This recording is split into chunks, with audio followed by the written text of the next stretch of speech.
This empty chair represents the addict who died today, not knowing recovery was possible.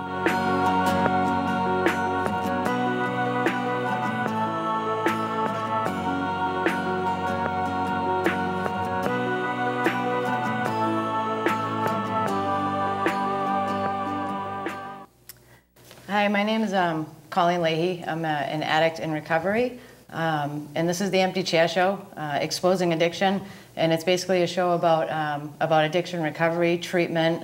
You know, we try to have like a lot of different guests on here to kind of touch on like every part of addiction and to kind of break the stigma that's attached to being an addict. We're not bad people or sick people. The empty chair right there, it represents the addict that died today, not knowing recovery is possible, and sometimes even knowing recovery is possible, because this disease is like progressive, incurable, and fatal, and it kills addicts every day. So we do this show to try and get some awareness out there and get some help, and just let people know like how serious it is. And I'm going to introduce my dad, Phil, and he's going to introduce our guests. Okay. Again, thank you for joining us. Like Colleen said, we do try to cover all aspects of recovery and addiction to make people aware. A couple of months ago, I was invited down to Lawrence Drug Court, and I got the chance to meet our guests. So this is Judge Michael Brooks and Danielle Murray from the probation department. I got to meet them down there, and they were nice enough to come on our show because this is a part of addiction recovery we haven't hit before. And I found it very interesting just in the short time I spent there and the time I got to talk to you guys. So, Your Honor, why don't you tell us a little bit about what drug court is, because a lot of people probably don't have a clue. Thanks, Phil and Conley, for having us on the show. Drug court is really a national program. It's not formally national, but it started in Florida back in the 1980s. And it really is a program for probationers who are high risk, high need drug addicts, basically, who it is a very focused, intensive probation approach. And in Massachusetts, all the drug courts, there are, I think, 14 in district court, and there's a mental health court as well as a veterans court. So there's these called specialty courts. And we really focus on a structured program. Takes about a year beginning to end if you have no problems, which is unusual to go all the way through without a problem, in which involves drug testing, seeing the judge every week, seeing the probation officer regularly, counseling, therapy, health services, and at the beginning is very structured. A lot of controls in the terms of what you have to do, when you have to do it, what you're expected to do. As you proceed through the 4 phases of the program, each phase has a bit less in the way of structure. So that by the end, the last phase, which is 20 weeks long, you have somebody who's only coming to court every 6 weeks, as opposed to every week in the first phase, and having less they have to do, because by then we hope they have internalized those things they need to do to be clean. Just before you go, when you say their probation is, does that mean they've had some clean time before they get to you? No, it means that their case has been disposed of. Okay. So it's not an open criminal case. Drug courts in Massachusetts, in the district court, you have to have your case resolved. So part of your sentence is enter a complete drug court. Or you could be already on probation and there could be a violation that a probation officer such as Danielle would file against the probationer, and as part of the resolution of the violation, you might add a condition to enter a complete drug court. Okay. So the thing to keep in mind, it's not for everybody who uses drugs. Right. It's really for high risk, high need people. And so, you know, I did the drug court in Air for about 8 years, and I've been doing the drug court here now since February. And you know, it's a great program. It's very difficult in the sense that there's a lot you have to do. And you know, we have people who sometimes say, you know, I'd rather take my time than finish drug court. Oh. The reality is, one of the fallacies and misconceptions about drug court, people think that it's, you know, hug a thug. You know, it's just, you know, being nice and soft and easy. And while I think we are very supportive and our whole goal is that everybody can graduate, it's hard. You know, we're taking people who are actively using generally when they start drug court. And so we demand a lot of them, but we tell them that up front. And they have a list of the things that they have to do every week. But we are very tough on them. Danielle does the majority of the work in terms of monitoring and meeting with these people, and she's kind of the the fulcrum of the program. And you know, I think it's a very effective program for the right person. Yeah. It seems like if somebody would be like ready, that it would be like ideal. I agree. Because I know that like I used for a long time and I had no structure, no anything. I mean, I did, but I chose not to, you know, stick with any of that, like just from using and, you know, active addiction and the behaviors and the lifestyle. And then finally when I got into treatment, like the structure is what like saved me, you know, because I didn't know how to like function as an old person. So I would think that if they were really ready and they wanted to be clean more than they wanted to be high, this would be like something they could really like embrace and do like really well with. But like I said, I guess they would have to be like really ready for it. What we see a lot of is primarily people who are committing crimes because of their addiction. Right. Their addiction is their world at this point. It's all they know. So we get across the people who are ready, and you know those people right away. You can see it in how hard they work. And then we have those who are trying to just stay out of jail initially. But we've seen it where it's just somewhere along the line it clicks, that they want to be clean. It's not anymore about just graduating, which we touched upon earlier when we had our conversation. They want to be clean. They're done with the life. They want to wake up sober. And it's hard, especially the first 90 days. And the difference, the way I still supervise regular cases, there's more of a wraparound, probationer-centered, individualized care. Instead of seeing a PO every 2 weeks, I have contact with them daily. They have my cell phone. When they have medical issues, which we've learned can cause relapse, or they have medical conditions because of their excessive use, or they started using because of the medical conditions. So we have nurses that work with it. We have not just myself, because I could never supervise as tightly as we do alone. We have the Community Corrections Center, where there's a POIC they meet with over there. So there's about 10 people, I would say, on the team, and usually somebody clicks with someone. Right. And they reach out for help. Right. Well, now, what is the selection process? I mean, I know a lot of, everybody who uses is not going to be going. Well, here's how it works. And let me describe a little bit about drug court, which will get to the answer to your question. The drug court we have a team. And the team consists of me as the judge, Danielle as the probation officer. We have 3 defense counsel, 2 from the Committee from Public Counsel Services, and 1 private attorney, and they're basically effectively court-appointed lawyers. We have a nurse from an agency who's supporting our probationers. We have someone from the Psychological Center in Lawrence who provides the therapies and counseling services. We have the counselors as well as probation officers from the Office of Community Corrections, which we want to acknowledge as a big part of our program, supported by both the Probation Department and Sheriff Cousins. I'm glad you did. Thank you. And we also have police officers on our team.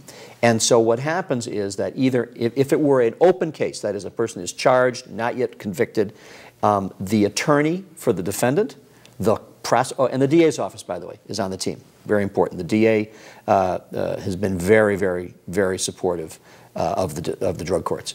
So a defense lawyer, the prosecutor, the probation officer, in resolving the case short of trial, may recommend, and the judge would have to agree, for the person to go into drug court. If that happens, then before it happens officially and finally, Danielle reviews the case along with the clinicians, and then at corrections, and then if they think it's fine, they present it to the team, and then pretty much I don't think we've ever said no to anything they've suggested. Right. The person can also be on probation, as I said earlier, and have a violation and go through a shorter version of that same process.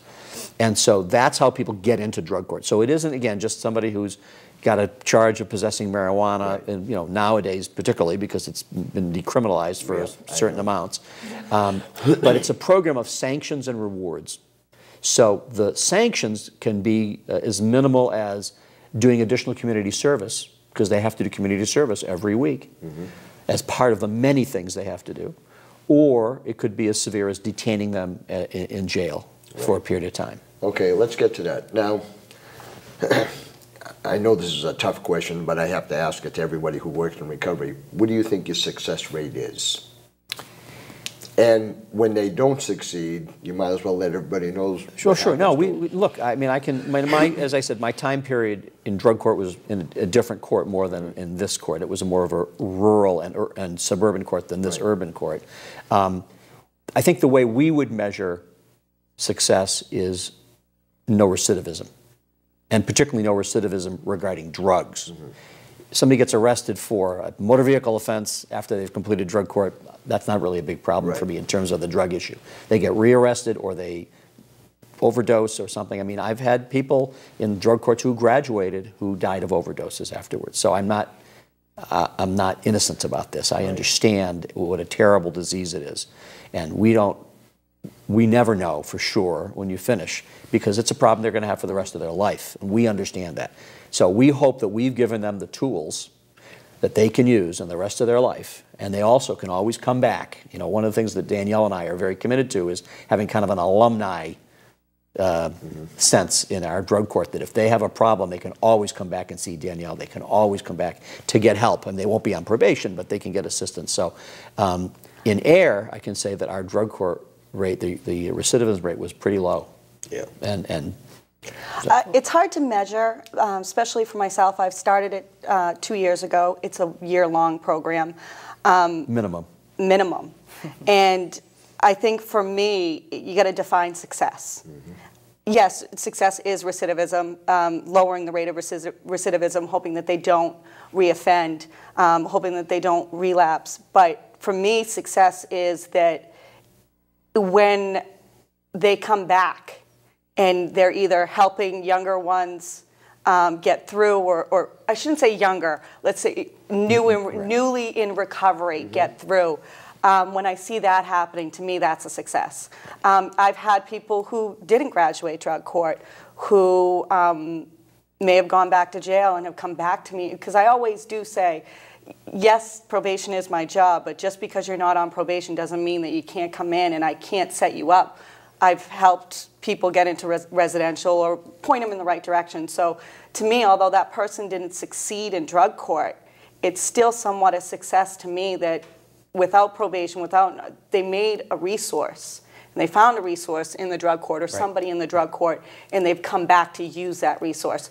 So that is, for me, another form of success. It may not be something that you can calculate or something that you can quantify or put on paper or prove. But to me, if you've made a behavior change in a person, that now somebody who never looked for help is looking for help, that's successful. Right. Well, that's where like the hope is too. Like you said, you have people that do well, and then they can come back and help some of the other ones that are first, coming in, and they can see that it actually does work. And I don't know, like when I was going through treatment or going, through my process, not that everyone that worked with me didn't care, but there was some that did work with me that really understood, that I had, that, the disease of addiction, like they understood the whole thing, and I could tell that they really, took a special interest, and they saw that there was hope that I could recover, and it didn't matter how far down that I went, and it doesn't matter, where people come from.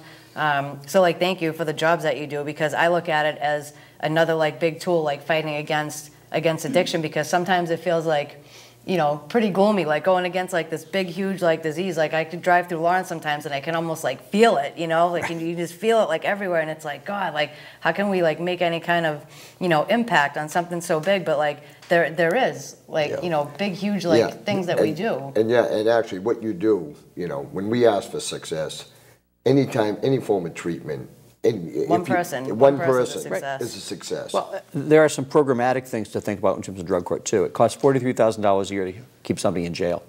Yes. The drug court program is much less expensive than that, and frankly, the fact that we have universal health care in Massachusetts, Mass Health, helps pay for a fair number of the services that people receive in drug court. The recidivism rate, obviously, if a person isn't committing crimes, that's a plus for the community.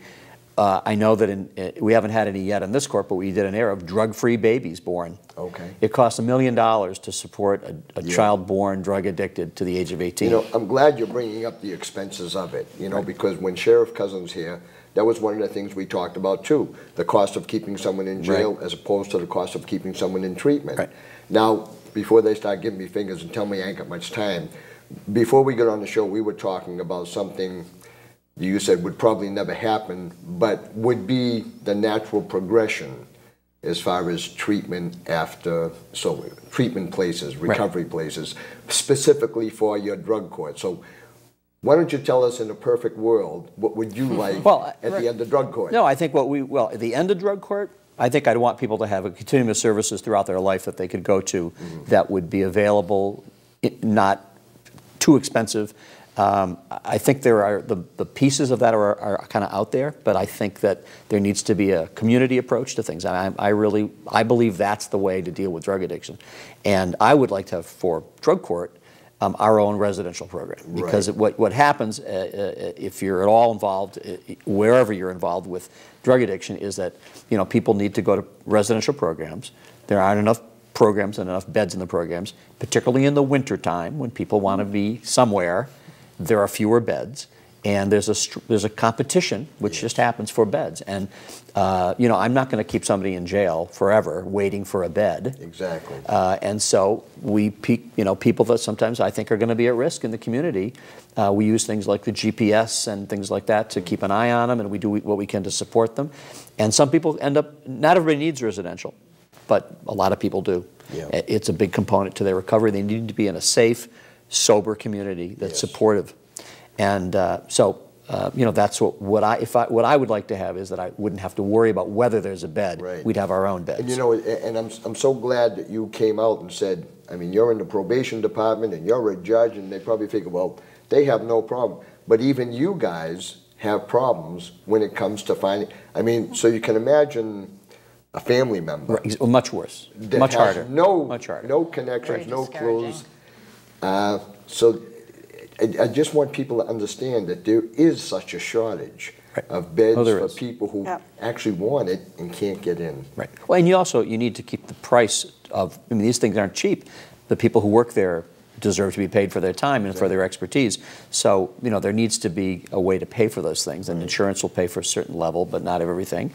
And, you get what you pay for, and that's what has to happen. We're really lucky with Danielle in that she's made so many connections in the community that she knows people and she knows programs, and she's able to provide a lot of advice and support. And of course, the probationer in our program, we expect a lot of them in terms of finding services for themselves and taking action. It's not a passive approach on their part.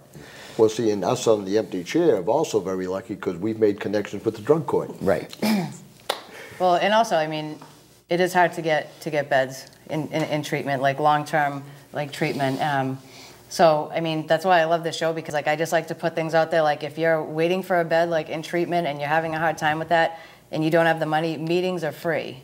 Right. And I just strongly recommend. That's what saves my life every day. Like, whatever fellowship you want to go to, there's a couple of different ones out there, but it doesn't cost anything, to go to a meeting. Like, that's what I try and, it's supposed to be attraction, not promotion. I'm not supposed to try and sell it to people, but I can't help it. I understand. So I kind of do, because it does work. It's the only thing that's worked for me, and I got introduced to the program through, being in treatment. So that's why I like to try and really put it out there to people who, if they're in detoxes and in programs and stuff, that how important it is to the day that you leave, to get to a meeting.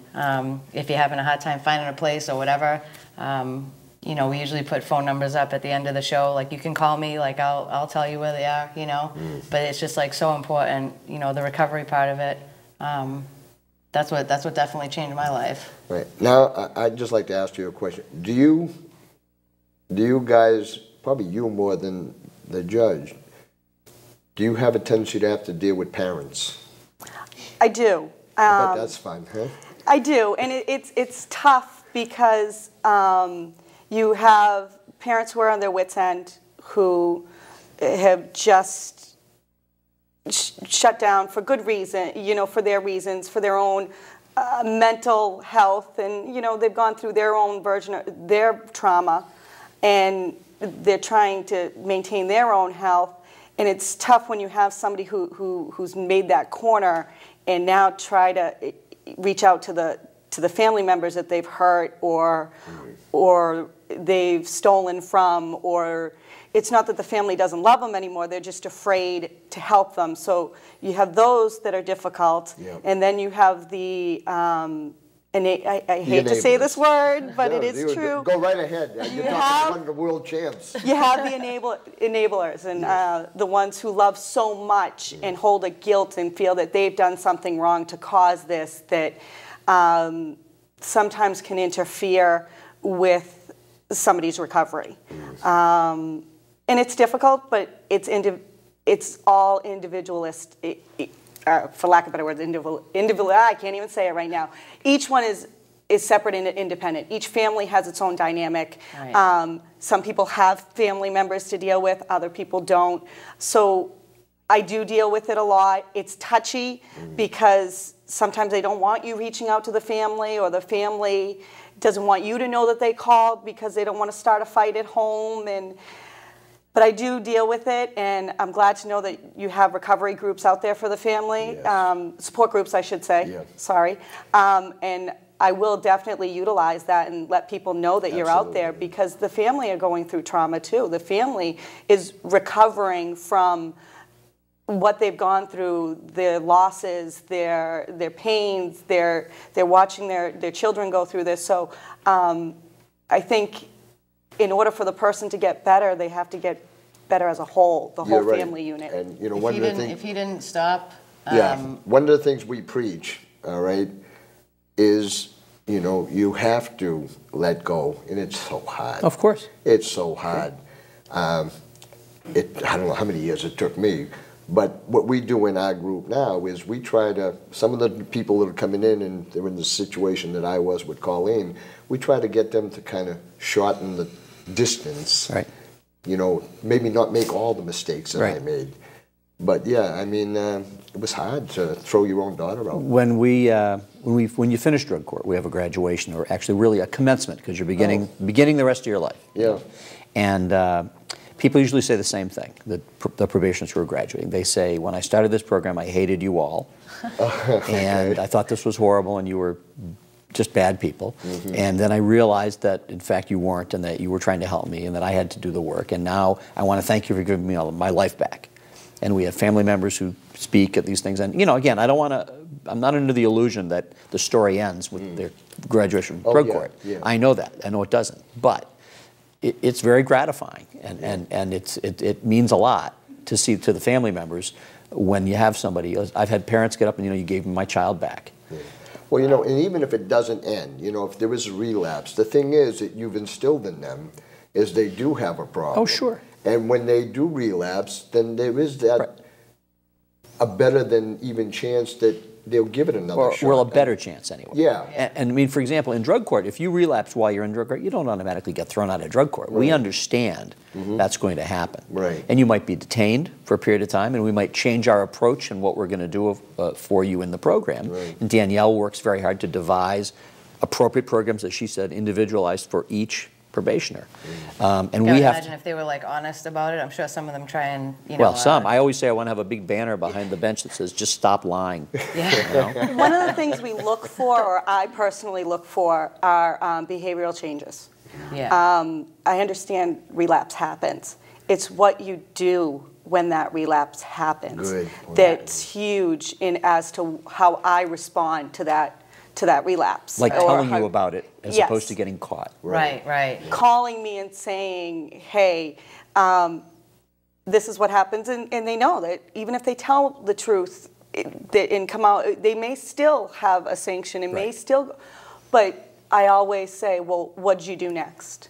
Right. If they went to a meeting, if say it happens on a Friday and we can't really reach over the weekend, I'll help them devise some sort of plan to get back on track, and then we'll deal with it on Monday when I can see them again. Yeah. The difference, I think, too, is they can reach me over the weekend and whatnot, and generally I leave it to text because I do have a family at home, and I don't want my daughter hearing all this stuff, so I have really become a texter, and I've got them all texting me too.